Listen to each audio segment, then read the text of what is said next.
फरीद नहीं, भूल गए हो सब कुछ। और तुम्हारा मास्क किधर है? अब एहतियात की कोई जरूरत नहीं, इलाज निकल आया है कोरोना का, मुबारक हो। अरे ये तो मैंने नहीं सुना, लगता है तुम्हें गलत फहमी हो गई है। कोई गलत फहमी नहीं हुई, अंदर आके बात करूं? पहले मास्क पहन लो।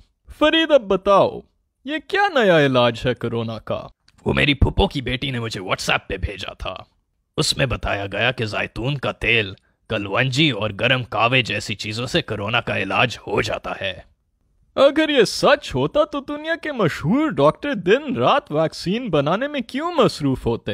अभी तक लोग मर ना रहे होते।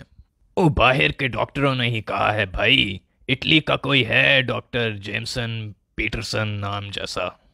ये नाम तुमने आगे सर्च किया नेट पे? नहीं, लेकिन देखो फरीद, मैं कोरोना का एक्सपर्ट नहीं हूँ।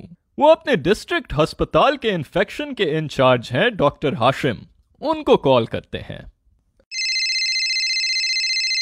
अस्सलाम वालेकुम। फरीद, ऐसा व्हाट्सएप तो कोई भी लिख सकता है, हर बात को फॉरवर्ड नहीं करते, ना ही हर फॉरवर्ड मैसेज पे यकीन करते हैं। आपने अच्छा किया जो मुझसे राब्ता कर लिया। कोरोना का इलाज फिलहाल एहतियात है और कुछ नहीं।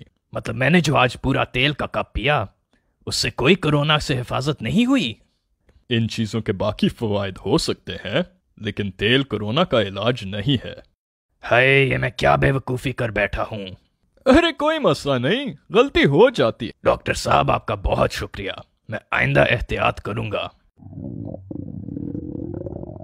अगर आपको हमारा पैगाम अच्छा लगा तो बराए मेहरबानी इस वीडियो को शेयर कीजिए।